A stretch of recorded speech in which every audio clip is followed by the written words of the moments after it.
Everyone, कैसे हैं आप सब। उम्मीद करता हूँ कि आप सब खैरियत से होंगे। तो इस वीडियो में आपको जो है ना बताया जाएगा कि मैथमेटिक्स 212 जो है उसके नोट्स पीडीएफ के अंदर और उसके जो मल्टीपल चॉइस क्वेश्चन है, ठीक है, वो आपको जो है वो मतलब यहाँ पर सोल्व किए हुए मिलेंगे। मैं स्क्रीन शेयर कर रहा हूँ आपको जो है ना यहाँ पर देखिएगा कि ये पहला चैप्टर है। पहले चैप्टर के अंदर जो है आपको मतलब इसके शॉर्ट क्वेश्चंस मिल जाएंगे। मैं ये आपको दिखा देता हूँ यहाँ पर। और सारे शॉर्ट क्वेश्चंस आपने जो है अच्छी तरह से प्रैक्टिस कर लेने हैं, फंक्शंस वगैरह के, और साथ मार्क्स भी है, पहले भी मैं बता चुका हूँ, ठीक है। चैप्टर 1 2 और उसके बाद 3 और 4 नहीं है इसके अंदर। कोशिश करूँगा, अभी मैं थोड़ी देर में तैयार करूँगा इसको। और 5 उसके बाद जो है ना, जो चैप्टर नंबर आपका 8 है, इसमें एक थोड़ा सा फॉल्ट आया है क्वेश्चन नंबर 9 के अंदर, ठीक है। यहाँ पर डाटा एवेल्यूएट किया गया है, लेकिन यहाँ पर जो है ना y2 माइनस y1, ये वैल्यू का इशू आएगा। बस ये आपने ठीक कर लेनी है, क्योंकि मैंने मतलब वैल्यू गलत पुट की हुई है। तो y2 की वैल्यू है यहाँ पर कितनी है, 1 है, ठीक है। ये देखिए 1 आ गई पॉजिटिव में। और माइनस y1, तो y1 की वैल्यू है 4, तो 1 माइनस 4 की है तो ये -3 आएगा। और नीचे वाली वैल्यू ठीक है, बस इस वैल्यू को आपने ठीक कर लेना है, तो ये -3 हो जाएगी। -3 डिवाइड बाई -4, तो माइनस माइनस कट गया, 3/4। अब ये वैल्यू ठीक हो जाएगी, ठीक है। बस ये एक क्वेश्चन आपने ठीक करना है। ये क्वेश्चन नंबर मैं आपको बता देता हूँ 9। तो उसके साथ ही बाकी जो है ऊपर आप देख सकते हैं यहाँ पर चैप्टर नंबर 8 है स्ट्रेट लाइन वाला। और इसके साथ ये चैप्टर है चैप्टर नंबर 9 सर्कल वाला, ये भी पूरा सोल्व है, ठीक है। और साथ ही ये देखिएगा जी, अब स्टार्ट होने वाली है इसकी एमसीक्यूज, मल्टीपल चॉइस क्वेश्चन है। और सबसे पहला क्वेश्चन आप यहाँ पे देखिएगा कि एमसीक्यूज भी मेंशन है, और ये फाइल्स आपको मिल जाएंगी। चैप्टर 1 है यहाँ पर, ये देखें। पहला क्वेश्चन है, अब function F of X equal to X square plus 2x plus 3 is. इसमें अब यह है कि आपने इन ऑप्शंस में देखना है कि ओड है, इवन है, एक्सप्लिसिट है या इम्प्लिसिट है या एक्सप्लिसिट है। तो पहले तो आप इसको चेक करके देखें फंक्शन को, इसकी नेचर जो आपका 20 क्या कहते हैं, आप एक्स की जगह पे -x पुट करके फंक्शन में इवन ओड नाइदर देखेंगे। अगर उसमें से देखेंगे तो हमको पता चलता है ना, ये नाइदर है, मतलब ना ओड है ना इवन है। तो उसके बाद ये एक्सप्लिसिट, यानी इसको आपने देख लेना है यहाँ पर। उसके बाद ये आपका जो है पीरियोडिक फंक्शन जो होता है वो ट्रिग्नोमेट्री होता है, यानी साइन एक्स आ जाएगा। और ये भी सारी सोल्व हैं। इसके साथ ही ये चैप्टर नंबर 2 देख लें, ठीक है, ये भी सोल्व है। और 3 है इसके अंदर, 4 और 5 जो है, और 6 तैयार होने वाला है। बाकी 7 भी है इसमें, 8 भी है और 9, यानी इसमें सारे चैप्टर्स जो है वो सोल्व कर दिए हैं। एमसीक्यूज में आपको दिखा देता हूँ ये भी। ये देखिएगा यहाँ पर जो है ना, general form of this circle is, ये होता है X square plus Y square plus 2gx plus 2fy और प्लस c इक्वल टू 0। ये अपने फार्मूले याद करें, ये फॉर्म है basically. General form, standard form होती है इसकी x माइनस आपका h का होल स्क्वायर और y माइनस जो है आपका यहाँ पर x का होल स्क्वायर इक्वल टू 0 है। तो पहला सवाल तो आपको पता लगे कि सर्कल के अंदर आपको जनरल फॉर्म का पता होना चाहिए। तो वो तो यही है एक्स स्क्वायर वाई स्क्वायर वाली, जिसमें 2gf और 2fy आएगा। 2g आपका h वो आएगा, सॉरी x, और प्लस 2fy आ जाएगा। दूसरा आपका आता है स्टैंडर्ड, जो इसकी इक्वेशन होती है वो होती है x माइनस एच का whole square plus Y minus जो आपका k है इसका whole square equal to r का होल स्क्वायर। ये आपने याद रखना है। आगे आते हैं straight line from centre to the आपका सरकमफ्रेंस इज। अब ये कहीं, ये एक सर्कल है, इसकी बाउंड्री यानी सरकमफ्रेंस है, उस उधर से लेकर सेंटर तक का जो फासला होता है उसको हम क्या बोलेंगे, रेडियस। यानी सर्कल का वो क्या कहलाएगा, रेडियस कहलाएगा। नेक्स्ट आता है radius of a circle x square plus Y square is equal to, और इज इक्वल टू 1 लिखा हुआ है, और इसके अंदर हमने रेडियस आर की वैल्यू फाइंड करनी है। पहले क्या करेंगे आप, X square plus Y square, ये 1 को भी इधर लेके आ जाए, -1 हो जाएगा। अब यहाँ पर आपने जो आपका जनरल जो फॉर्मूला है, जनरल फॉर्म जो है X square plus Y square plus 2gx plus 2fy plus c equal to 0, यहाँ पर इसके नीचे आपने ये वैल्यू इस तरह लिखनी है कि X square plus Y square और 0x आएगा, यानी 2gx की वैल्यू नहीं है तो 0x कर दें, प्लस 2fy में आपका वो भी 0y हो जाएगा। मतलब हम खुद से लेट कर रहे हैं ना, वो है ही नहीं है तो 0 कर दिया डिक्लेयर। और प्लस c, ये हमारे पास माइनस में c की वैल्यू है, इसका मतलब यहाँ से आपका 2g इक्वल टू 0 हो जाएगा और 2f इक्वल टू 0 हो जाएगा और c मतलब क्या आपको वो -1 हो जाएगा। तो यहाँ पर देखें g भी 0 हो जाएगा, f भी 0 हो जाएगा और c की वैल्यू है -1। आपने बेसिकली निकालना है रेडियस और आपको पता है इसका फॉर्मूला होता है g square plus f square minus c का स्क्वायर रूट। इसमें जी भी 0, एफ भी 0 और माइनस में सी की वैल्यू -1 है, उसका आपने स्क्वायर रूट ले लेना है। ठीक है, सारी वैल्यू सोल्व की, माइनस आपका जो माइनस माइनस प्लस हो जाएगा 1 का स्क्वायर, इसका मतलब इसका रेडियस जो है वो 1 होगा। ऑप्शन में देखिएगा 1 हमारा आंसर आ जाएगा। ठीक है, इसी तरह आप इसका क्वेश्चन 5 देखिएगा, रेडियस ऑफ अ सर्कल, और यहाँ पर देखिए खुद से जनरल फॉर्म दी गई है X square plus Y square plus 2gx plus 2fy plus C equal to 0। इसका मतलब है कि हमें सिर्फ फार्मूला लिखना है। इसका फार्मूला होता है, आपको पता है रेडियस का फार्मूला अगर जर्नल फॉर्म में से निकाला जाए तो r इज इक्वल टू होता है g square plus f square minus c का अंडर रूट। तो ये हमारा ऑप्शन सी है, ये तो फार्मूला है बेसिकली। आगे देखें, क्वेश्चन 6 में आता है centre of a circle x square plus Y square -2x -4y is equal to 8। पहले आप इस 8 को भी इस तरफ लेके आ जाइए, X square minus Y square -2x -4y -8 equal to 0। अब इसको जर्नल फॉर्म के साथ आपने मुवाजना करना है, यानी देखें X square plus Y square plus 2gx plus 2fy और प्लस सी इक्वल टू 0। इसमें यहाँ पे देखिए 2g जो आपका वो इक्वल टू हो जाएगा -2 के और 2f इक्वल टू हो जाएगा ये भी -4 है, सॉरी ये -2 है और ये -4 है और c इक्वल टू हो जाएगा -8। अब यहाँ पर आपने इन वैल्यूज़ को मतलब इस तरह से फाइंड आउट करना है कि देखिए 2g इक्वल टू -2 है तो ये 2 इसके नीचे डिवाइड हो जाएगा तो g की वैल्यू आ जाएगी -1। इसी तरह 2f इक्वल टू -4 है तो 2 नीचे डिवाइड हुआ तो f आ जाएगा -2 और c आपके पास जो है वो यहाँ पर है -8। ठीक है, अब तीनों वैल्यूज़ यहाँ पर बल्कि ये -c में है ना, तो मुझे लग रहा है यहाँ पर -c नहीं होता बेसिकली, सॉरी 1 मिनट मैं देखता हूँ इस चीज़ को। हाँ, यहाँ भी प्रॉब्लम आई हुई है। यहाँ बेसिकली जो मसला आ रहा है कि यहाँ पर होगा आपका प्लस, मैं लिख देता हूँ यहाँ पर, मैं आपको बताता हूँ। यहाँ पे भी एक मिस्टेक आ गई है कि ये जो है ना आपका 2fy प्लस में c होता है, तो c इज इक्वल टू आपका क्या हो जाएगा, पॉजिटिव नेगेटिव 8 होगा। ठीक है, तो ये साइन नहीं रखना, ये हमारा आ जाएगा -8 और यहाँ पर भी रहेगा -8। अब ये -8 वैल्यू भी आ गई। अब यहाँ पे देखें, हमें बेसिकली देखें उससे वैसे गर्ज नहीं है, उसने यहाँ पर मालूम करने के लिए क्या दिया है, ये देखें बस सिर्फ सेंटर निकालना है।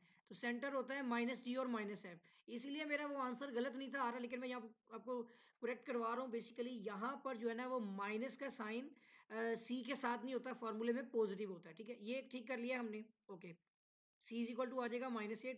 बहरहाल उसकी हमें ज़रूरत नहीं है, हमें सिर्फ चाहिए यहाँ पर जी और एफ की वैल्यू, क्योंकि हमने यहाँ पर निकालना है सेंटर। सेंटर होता है -g और -f, तो इस फार्मूले के अंदर जब वैल्यू पुट कर लेंगे तो माइनस में आपका जी माइनस में है ना खुद, तो माइनस का फार्मूला भी है तो माइनस माइनस प्लस हो जाएगा।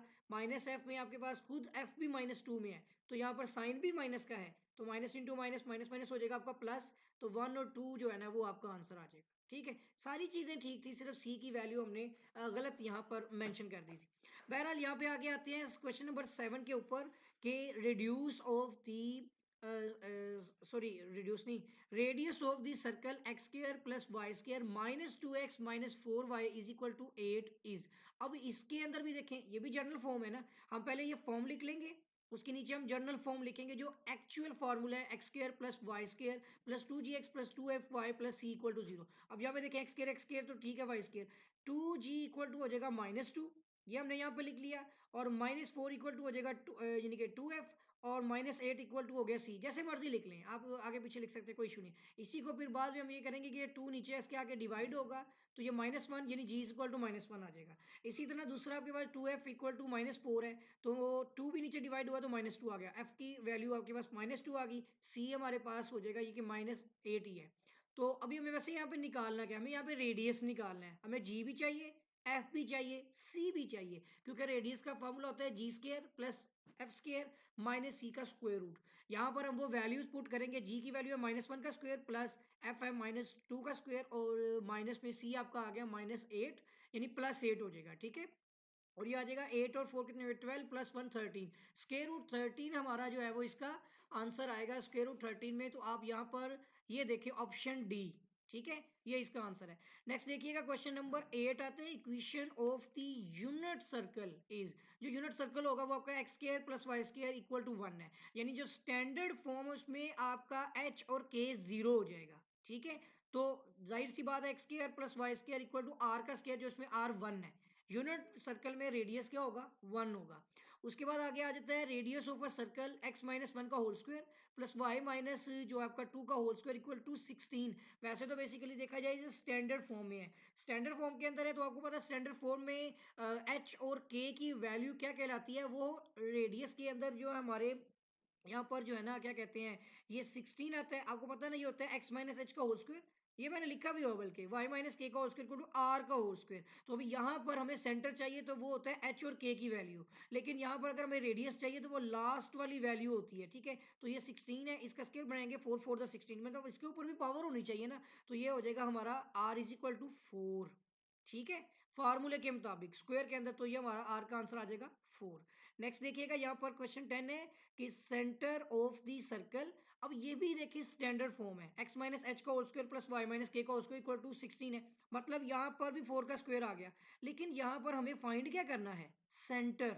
यहाँ पर हमें रेडियस नहीं निकालना, पिछले क्वेश्चन में हमने रेडियस निकाला था, यहाँ पर हमें सेंटर चाहिए। तो देखें ये एक्स माइनस एच, जो एच की वैल्यू और के की वैल्यू, साइन नहीं देखना अपने, माइनस फार्मूले का है। ठीक है, तो ये देखिए ना एक्स माइनस एच का, तो एच का है 1 और के है 2, साइन नहीं, साइन वही रहेगा, अगर प्लस में आएगा तो फिर साइन बदलेगा इसका। ठीक है, तो एच आपका आ गया 2, इसका मतलब है एच 1 है और के 2 है। सेंटर का फार्मूला होता है इसके अंदर एच और के। अगर आप जनरल फॉर्म की बात करें तो उसमें तो माइनस जी और एफ वो आता है ना आपका, माइनस जी और माइनस एफ, लेकिन यहाँ पर एच और के आएगा क्योंकि ये स्टैंडर्ड फॉर्म थी, और इसके अंदर आपका 1 और 2 ये देखें ये आ गया। ठीक है, ये सेंटर के कोऑर्डिनेट्स हैं, सेंटर पॉइंट्स हैं। नेक्स्ट आता है क्वेश्चन नंबर 11 में, फॉर अ पॉइंट सर्कल। देखिए एक पॉइंट सर्कल है, द रेडियस विल बी, ये चीज आपने शॉर्ट क्वेश्चन में भी देखी है कि पॉइंट सर्कल वो सर्कल होता है जिसका रेडियस 0 हो, तो हम कहेंगे इसका आंसर क्या है, सी, 0 है। ये पॉइंट सर्कल है। इसी तरह अगर आपका सर्कल आर जो है वो इक्वल टू 0 है, तो वो आपका, एक मिनट रुकिएगा जरा, हम्म, ठीक है, अगर आपका आर जो है वो 0 के इक्वल है तो हम कहेंगे कि ये कौन सा सर्कल है, पॉइंट सर्कल है। और अगर आपका आर यानी रेडियस जो है वो 0 से छोटा है तो वो हो जाएगा इमेजिनरी सर्कल। और अगर आपका रेडियस जो है वो मोर देन टू 0, मतलब 0 से बड़ा है, तो फिर इसका मतलब 1 2 3 या कोई भी वैल्यू आती है, इसका मतलब वो आपका जो होगा सर्कल रियल सर्कल होगा। ठीक है, अच्छा जी आगे चलते हैं।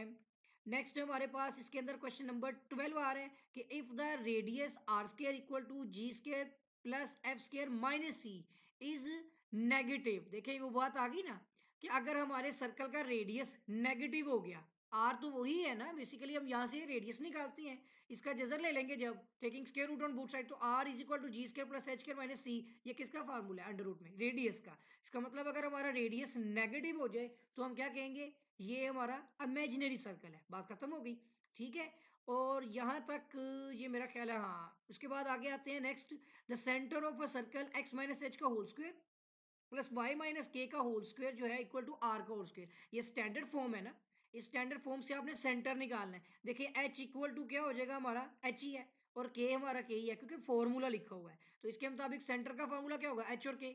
सिंपल है ना, जैसे ही अगर वैल्यू दे देगा तो फिर उसी के अकॉर्डिंग हो जाएगी। आगे देखिएगा नेक्स्ट वो कहता है radius of a circle x square plus Y square equal to 16। अब यहाँ पर आपने रेडियस निकालना है, ऐसे ही है। तो रेडियस निकालने के लिए आप यहाँ पर देखिएगा X square plus Y square equal to 16 है। ठीक है ना, तो ये आपके पास आर का स्क्वायर है देखिए लास्ट में। अब यहाँ पर फॉर्म कैसे बनानी है बस वो आपने देखनी है चीज़। ठीक है, एक मिनट रुकिएगा ज़रा, ये आ गया कर्सर। अब यहाँ पर एक्स स्क्वायर ही है, वाई स्क्वायर भी ठीक है, रेडियस में आर का स्क्वायर है, ऑलरेडी हमारे पास क्या है, स्क्वायर रूट। ये स्क्वायर रूट 16 अंदर वैल्यू है, मुझे इसके ऊपर भी स्क्वायर चाहिए ना आर का, तो मैं यहाँ पे स्क्वायर और स्क्वायर रूट दोनों लगा दूंगा। अंदर वाली स्क्वायर रूट को आपने नहीं देखना, अंदर वाला स्क्वायर रूट है 16 का स्क्वायर रूट, उसका स्क्वायर रूट होता है 4, 4 को मजीद देखेंगे तो 4 का स्क्वायर रूट क्या हो जाएगा 2, इसका मतलब ये वैल्यू बन जाएगी। ठीक है, इस तरह कर लें, ये पहले सिंप्लीफाई कर लें, बाद में असल में आपने स्क्वायर रूट ऐड भी करना है और स्क्वायर भी डाल देना है ताकि ये स्क्वायर स्क्वायर रूट से कट भी जाए, लेकिन हमारी कंडीशन क्या बन जाएगी, इसके हिसाब से 2 आ जाएगा, तो रेडियस कितना होगा 2। आई थिंक ये लास्ट था। ठीक है, और इसके बाद चैप्टर नंबर 8 पे आ जाते हैं। ये भी इंपॉर्टेंट चैप्टर है और इसके अंदर जो है ना स्ट्रेट लाइन वाला है चैप्टर। और देखिएगा यहाँ पर सबसे पहला एमसीक्यूज क्या है कि slope of the line X over A plus Y over B is equal to 1। आप जानते हैं ये कौन सा फार्मूला है, ये इंटरसेप्टिंग का फार्मूला है जिसमें ए एक्स इंटरसेप्ट और वाई जो बी जो है वो वाई इंटरसेप्ट है, यानी एक्स का इंटरसेप्ट उसके नीचे है ए और वाई का इंटरसेप्ट उसके नीचे है बी, ये दोनों कांस्टेंट है। अब यहाँ पे क्या पूछ रहा है, कहते हैं स्लोप ऑफ द लाइन, देखिए X over A plus Y over B is equal to 1 है, ये चीज डिक्लेयर की गई है। बस आपने याद रखना है कि अगर आपका इंटरसेप्ट पॉइंट आता तो माइनस बी ओवर ए होगा, बस आपने इतना याद करना है क्योंकि इसका प्रोसीजर जो है वो इस फॉर्मूले से निकल के आता है। ठीक है, इस फार्मूले से जो है ना हम इसकी वैल्यू बना रहे होते हैं। आपने ये पूरा प्रोसीजर नहीं देखना, आपने बस ये देखना है कि अगर इंटरसेप्ट का फार्मूला आ जाए और उसमें आपने स्लोप डिक्लेयर करनी है तो स्लोप क्या होगी, माइनस बी ओवर ए। ठीक है, इसके बाद सेकंड आता है कि y is equal to 2 is a line parallel to, ये एक्स एक्सिस के पैरेलल होगी। अगर y है तो एक्स एक्सिस के, अगर x होगी तो वो y एक्सिस के पैरेलल होगी। ठीक है, इसी तरह आता है equation of the line in slope intercept from form is intercept form. अभी आपको पता है कि अगर हम इक्वेशन देखें लाइन की तो वो इंटरसेप्ट फॉर्म की ये वाली है। ठीक है, ये वाली नहीं है, ये आपकी स्ट्रेट लाइन की है, लेकिन ये लाइन इन स्लोप बात कर रहा है। ठीक है, उसका आप ये फार्मूला बस याद रखिए कि y इज इक्वल टू ये आपका है एम एक्स प्लस सी। और आगे हम इससे रिलेटेड एक काम भी करेंगे। होता क्या है इसके अंदर कि हमें यहाँ पर m स्लोप वैल्यू दी जाती है और c इसके कांस्टेंट की वैल्यू दी जाती है जिससे हम इक्वेशन बनाते हैं। ठीक है, ये कौन सी वाली है, ये स्लोप इंटरसेप्ट की। ठीक है, फॉर्म है स्लोप इंटरसेप्ट की, लाइन के स्लोप की।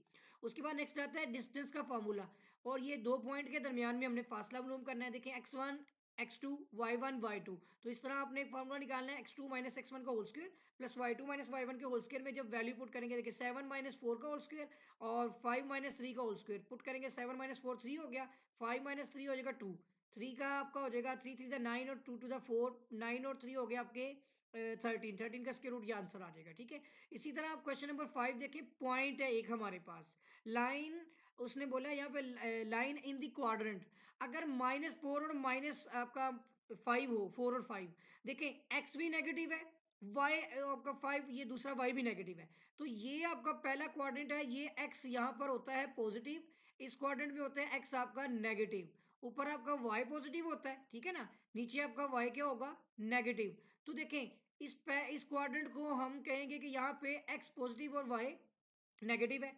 इस फर्स्ट क्वाड्रेंट में देखें तो एक्स पॉजिटिव है, वाई भी पॉजिटिव है, ये फर्स्ट क्वाड्रेंट है। सेकंड क्वाड्रेंट में देखें वाई पॉजिटिव एक्स नेगेटिव है, थर्ड क्वाड्रेंट में एक्स भी नेगेटिव है और वाई भी नेगेटिव है, जबकि फोर्थ में एक्स पॉजिटिव और वाई नेगेटिव है। हमें क्या देखना है, यहाँ पर दोनों देखें वाई नेगेटिव में आ रही हैं, इसका मतलब ये कौन से क्वाड्रेंट में आ जाएगा, फोर्थ में। ये आपका बल्कि सॉरी, नहीं, ये फर्स्ट है, ये सेकंड है, ये थर्ड, ये फोर्थ, तो ये कौन सा क्वाड्रेंट है, थर्ड क्वाड्रेंट। थर्ड क्वाड्रेंट के अंदर एक्स भी नेगेटिव है, वाई भी नेगेटिव है, तो वो हम यहाँ पर कहेंगे कौन सा क्वाड्रेंट होगा, थर्ड।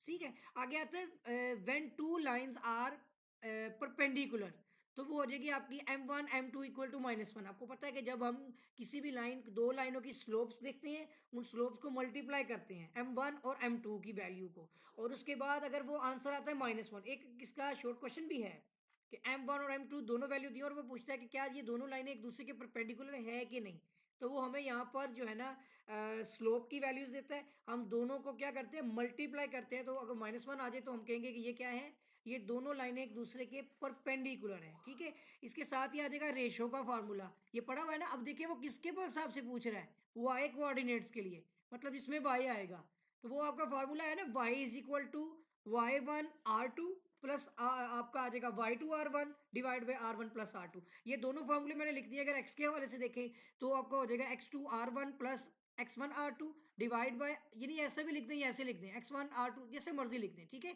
तो ये दो फार्मूले आपने याद करने हैं, ये होते हैं कि इंटरसेप्ट निकालने हैं, आपके पास एक पॉइंट और आपके पास जो है ना रेशोज दी गई हों, तो इसके हिसाब से हम देखेंगे तो यहाँ पे पता चलता है कि y कोऑर्डिनेट में हमने रेशो का फार्मूला लिखना है, तो वो ये होगा y कोऑर्डिनेट में y is equal to y1 r2 plus y2 r1 divide by r1 plus r2। इसी तरह नीचे आते हैं question slope of the lines through, देखिए एक पॉइंट है x1 y2, नहीं, ये भी y1 ही होना चाहिए ना। मैं हाँ ठीक है, y1 नहीं है, x1 y1 and x2 y2, जाहिर सी बात है उसके कोऑर्डिनेट यहाँ पे हो सकता है कि 2 लिख दिया गलती से है, ठीक है। अब यहाँ पर आपने क्या करना है, स्लोप निकालनी है। देखें, जब स्लोप का जिक्र किया गया हो तो m आना चाहिए उस फार्मूले में, m स्लोप को कहते हैं। तो यहाँ पर m इज इक्वल टू हो जाएगा y2 minus y1 divide by x2 minus x1, ये आपने भी पढ़ा है। इस फार्मूले की बेस से आप स्लोप निकालेंगे जब आपको 2 पॉइंट्स दिए गए हों, ठीक है ना। तो आप y2 minus y1 divide by x2 minus x1 करेंगे, क्या मिलेगा आपको, स्लोप मिलेगी। और ये ऑप्शन सी का फार्मूला है, ठीक है ना, ये यहाँ पे मेंशन भी है, तो ये याद करना है, ये लाजमी जरूरी है। आगे आते हैं, गिवन दी 3 पॉइंट्स, ठीक है, गिवन 3 पॉइंट्स है आर कोलिनियर, ये भी आपने पढ़ा हुआ है। कोलिनियर में क्या होता है, इफ जो देयर स्लोप्स आर इक्वल, ऐसे ही है। वो कब होगी, जब स्लोप एक ही लाइन के तीनों पॉइंट इस तरह से, ये पहला पॉइंट, ये दूसरा पॉइंट और ये तीसरा पॉइंट एक सीध में आ जाए, एक ही लेवल पे हो, एक ही एंगल, एक ही स्लोप बने, तो हम कहेंगे कि ये क्या है, कोलिनियर है। तो ये आ जाएगा इक्वल होने पे, ठीक है। नेक्स्ट आता है हमारे पास y minus Y one equal to M into X minus X one is दी। तो यहां पर आप देख सकते हैं कि पॉइंट स्लोप फ्रॉम फॉर्म है, ये कौन सी है, ये पॉइंट स्लोप की है। कितने पॉइंट होंगे इसमें, एक पॉइंट, देख सकते हैं एक पॉइंट। देखिए उसने क्या लिखा है, पॉइंट और स्लोप। यहाँ पे वैसे ही बात कर सकते हैं, तो x1 x और y1, x1 y1 पे एक पॉइंट आया, m पे स्लोप बनी, और आपकी जो इक्वेशन बनानी है, फॉर्म बनाने के लिए x और y तो हो गई।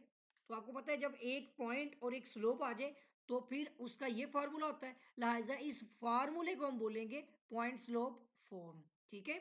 उसके बाद आता है when two lines are parallel.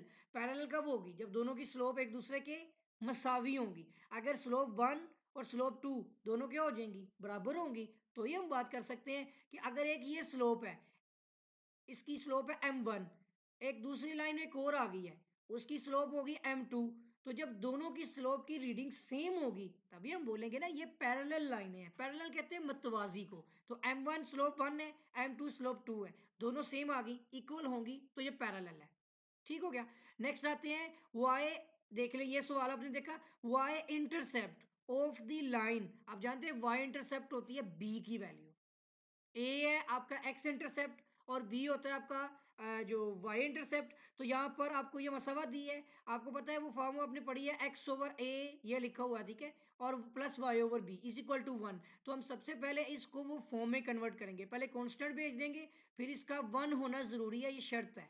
तो हम क्या करेंगे, इस 12 से सबको डिवाइड कर देंगे, एलसीएम ब्रेक कर देंगे।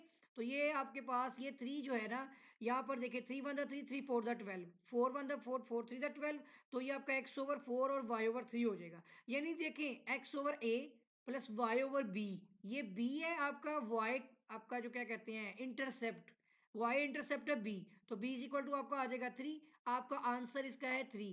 बुक में वैसे 4 लिखा हुआ है, आई कांट अंडरस्टैंड कि वो क्या चक्कर है, ठीक है। उसके बाद आगे आ जाता है 13 क्वेश्चन पे, मिड पॉइंट ऑफ। देखें एक पॉइंट ए है, एक पॉइंट बी है, एक लाइन है जिसका एक पॉइंट ए है, एक पॉइंट बी है, हमें कौन सा पॉइंट चाहिए, इसका मिड पॉइंट। तो क्या करेंगे, x1 x2 का हाफ ले लेंगे और y1 y2 का हाफ ले लेंगे, ये देखें।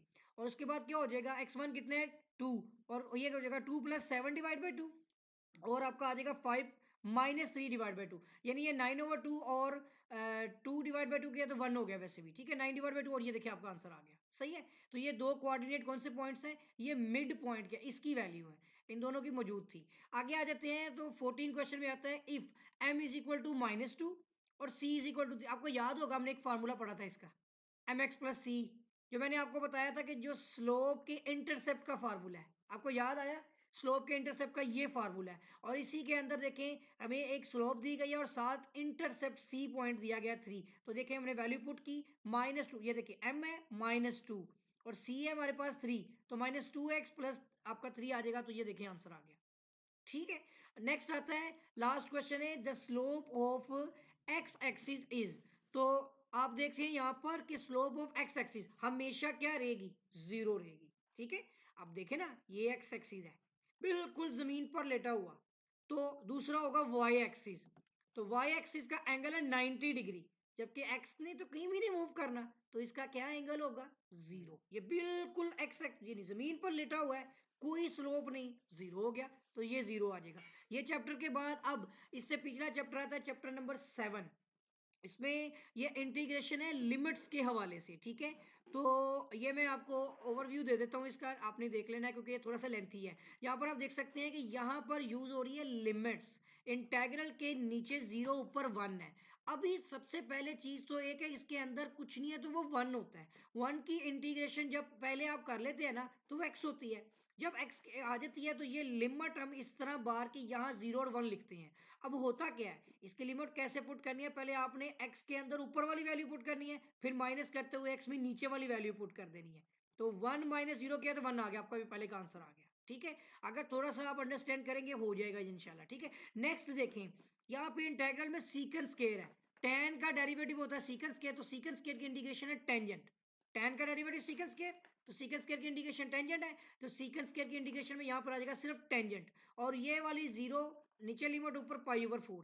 पहले टेंजेंट में हम π/4 पहले ऊपर वाली वैल्यू पुट करेंगे, फिर माइनस करते हुए इसमें नीचे वाली वैल्यू पुट कर देंगे। तो याद रखिएगा कि π/4 जो है ये 45 होता है, यानी 180 डिवाइड बाय 4 करेंगे ना 45 बन जाएगा। टेंजेंट 45 पे 1 होता है, टेंजेंट 0 पे 0 होता है, इसका आंसर भी 1 आएगा, ठीक है। नेक्स्ट देखें कि if lower and upper limit, देखिए दो लिमिट्स हैं यहाँ पे सवाल में भी है, देखिए ये लोअर है या अपर है, तो उसने कहा lower and upper limit of जो आपका इंटेग्रल है f(x)(dx) आर, उसने यहाँ पे लिखा हुआ है g replaced by each other then we got. यानी यहाँ पर अगर आपकी ये वैल्यू ऊपर और ऊपर वाली वैल्यू नीचे आ जाती है सपोज, तो होगा क्या, साइन चेंज होगा। पॉजिटिव है तो साइन क्या हो जाएगा, नेगेटिव हो जाएगा। अगर आपके पास है ए और बी, देखें अगर मैंने बी नीचे लेके आ गया और ए ऊपर ले गया, मैंने लिमिट्स बदल दी, इसको लिमिट बोलते हैं। तो इंटीग्रल की लिमिट्स अगर मैंने रिप्लेस की तो साइन नेगेटिव लगेगा। और ये पूरे सवाल में देखेंगे एक ही ऑप्शन नेगेटिव है, तो ये आपको याद रहेगा।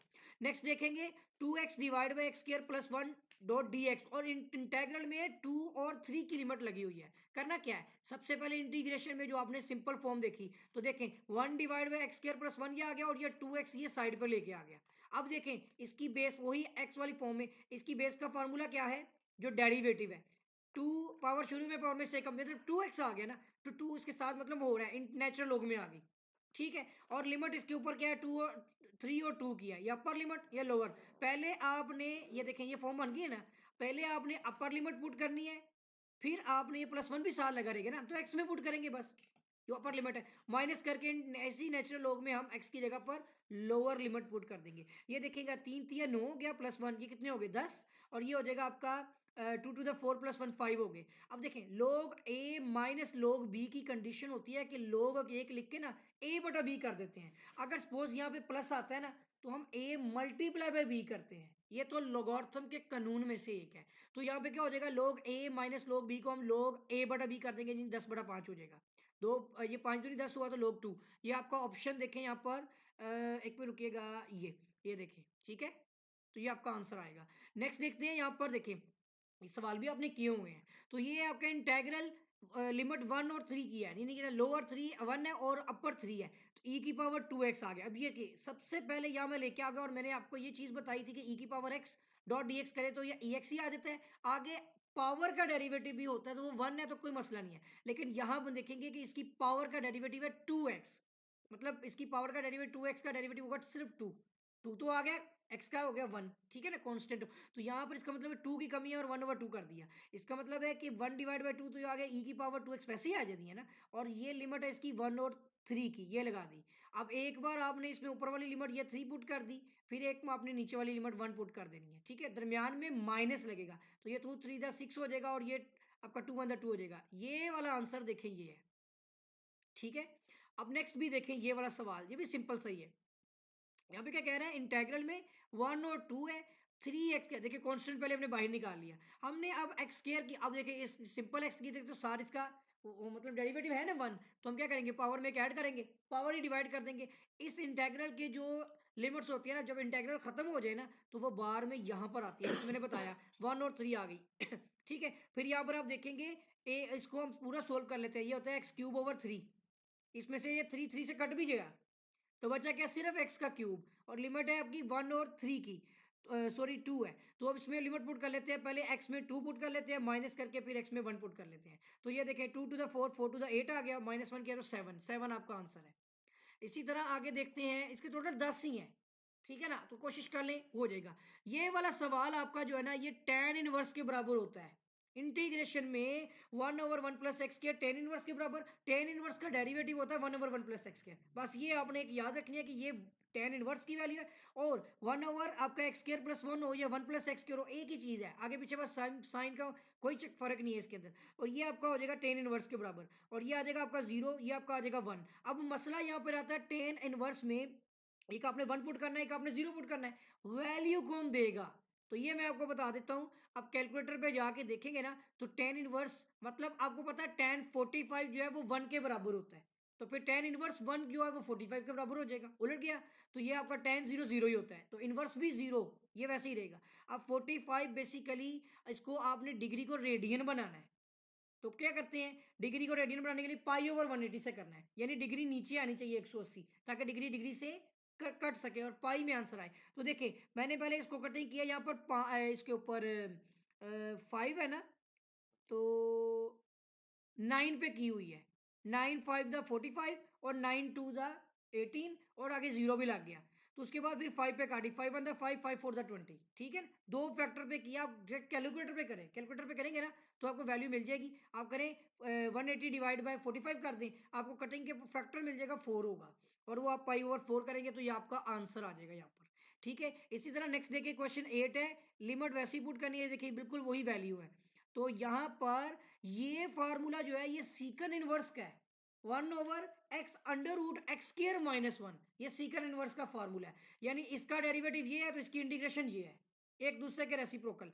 उसी तरह आपका ये आ जाएगा सीकन इनवर्स, वही आपने 0 और 1 लिमिट पुट की, पहले 1 कर ली फिर 0 कर ली। अब सीकन को तो कैलकुलेटर सोल्व नहीं करता, कोस को करता है, तो इसको सीकन होता है 1/कोस, दोनों को कोस में ले जाएं, तो कोस इनवर्स में मतलब कि कोस जो होता है 1 आता है 0 पे, ठीक है, कोस किस उसमें 0 पे आता है, तो मतलब कोस इनवर्स 1 आपका जो हो जाएगा वो 0, और कैलकुलेटर पे ये आपको वैल्यू मिल जाएगी। आप कैलकुलेटर पे लिख के देखेंगे ना तो ये दोनों वैल्यूज मिल जाएंगी। कोस 0 होता है 90 डिग्री पे, ठीक है ना, कोस 0 आता है 90 पे, 1 आता है 0 पे, पता है ना आपको, कोस 0 इक्वल टू 1 और कोस 90 इक्वल टू 0, तो ये उलट है, कोस इनवर्स कोस का उलट है, तो वो आपने देख लेना है। यहाँ पे 0 खत्म हो गया, -90 डिग्री, अब इस डिग्री को भी रेडियन बनाना है, π/180, 9 टू द 18 π/2 आएगा नेगेटिव में, ये आपका आंसर आ जाएगा। इसी तरह क्वेश्चन 9 देखें, यहाँ पर है लिमिट π/3 लोअर है और अपर जो है वो π/2 है, तो यहाँ पर cos square x divide by cot है। अब यहाँ पे मसला ये आ जाएगा कि 1/कोट इंटू कोस के, कोट का डेरिवेटिव होता है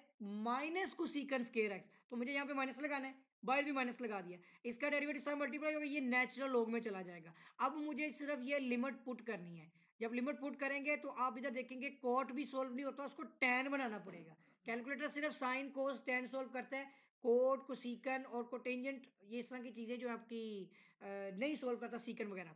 तो हम यहाँ पर टैन में ले गए तो π/2, टैन पाई 180 होता है, 180 डिवाइड बाई 2 किया, टैन कितना हो गया 90, टैन 90 0 नहीं इन्फिनिटी होता है, सेंटेक्स एरर आएगा, कैलकुलेटर नहीं वैल्यू देगा। आपको पता होनी चाहिए कि tan 90 क्या होता है, इन्फिनिटी।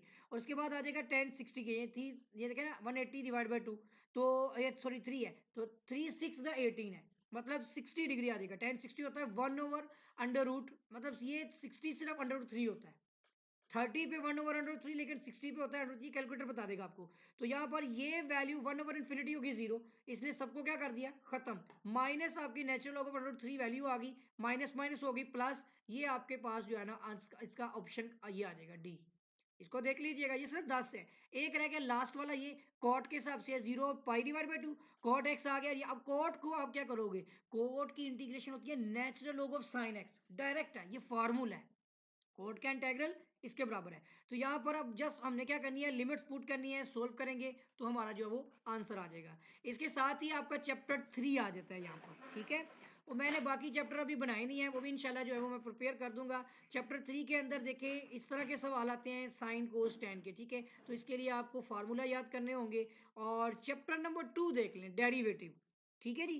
तो डेरिवेटिव में इस तरह से होता है कि अगर आप डेरिवेटिव लेते हैं 2x + 3 की पावर 4, तो यहाँ पे पावर रूल लगेगा। पावर शुरू में ये देखिए सारा सोल्व किया हुआ है। पावर शुरू में, पावर में से कम, बेस का डेरिवेटिव। तो इस तरह से आप देख सकते हैं कि 4 आ गया पावर शुरू में, इसकी पावर कम करके लिखी, डेरिवेटिव आप अपने अलग अलग से लेके पूरी डिटेल के साथ जो है ना ये सारे नोट्स प्रिपेयर किए हुए हैं। और इसके साथ ही चैप्टर 1 भी है और बाकी भी मैं इंशाल्लाह अपलोड कर दूंगा। अब आप ये कहाँ से हासिल करेंगे? आप ऐसा करें कि जो है ये क्या कहते हैं, मैं लिंक भी जो है डिस्क्रिप्शन में दे दूंगा। वहां पर आपने इस ग्रुप को ज्वाइन कर लेना है। देखिए जैसे मेरा ख्याल है अभी भी एक ऑप्शन आ रही है, ठीक है, इसी तरह से, बल्कि ये कोई और ही ग्रुप है, ठीक है। तो आपका क्या होगा कि यहाँ पर आप इस ग्रुप को ज्वाइन करेंगे तो मेरे पास ऑप्शन आएगी, मैं आपको जो है ना क्या कहते हैं एक्सेप्ट कर दूंगा। तो उसके बाद फिर जो है ना आपने यहाँ पर तो पोस्ट की शक्ल में आपको ये पीडीएफ मिल जाएंगी, ठीक है। इसके साथ अगर आपको फाइल्स में जाएंगे तो सारी की सारी पीडीएफ फाइल्स यहाँ से मिल जाएंगी और यहाँ पर जाकर इसको डाउनलोड भी कर सकते हैं, ठीक है। तो इसके साथ ही जो है फाइल्स वगैरह और बाकी चीज़ें भी हैं, ठीक है। और ये वेबसाइट है, इस वेबसाइट पर भी मुख्तलिफ किस्म के लिंक्स वगैरह मैंने शेयर करता हूँ और यहाँ पर मैंने उस नोट्स को भी यहाँ भी प्रोवाइड किया है। फिलहाल यहाँ पर लिंक्स नहीं है, यहाँ से भी बिल्कुल आप जो है वो इस फाइल पर ही आएंगे, इसी जगह पर। तो ठीक हो गया। यहाँ पर जो है आपका सारा पीडीएफ का डाटा जो है वो इसी ग्रुप के अंदर जो है वो मैं शेयर करता हूँ, ठीक है। तो मैं उम्मीद करता हूँ कि आपको जो है वो चीज़ें समझ आ गई होंगी। कुछ चीज़ें अगर गलतियाँ वगैरह हैं तो वो आपने मार्क करनी है, कमेंट कर देनी है। तो इसके साथ ही अगर चैनल को आपने सब्सक्राइब नहीं किया तो चैनल को सब्सक्राइब कर लें और बेल आइकन पर क्लिक कर लें ताकि आपको नई वीडियोस, नई अपडेट्स जो हैं वो बर वक्त और आसानी मिलती रहें। आपके साथ फिर मुलाकात होगी एक नई वीडियो में, एक नई लेक्चर के साथ। तब तक के लिए अल्लाह हाफिज़।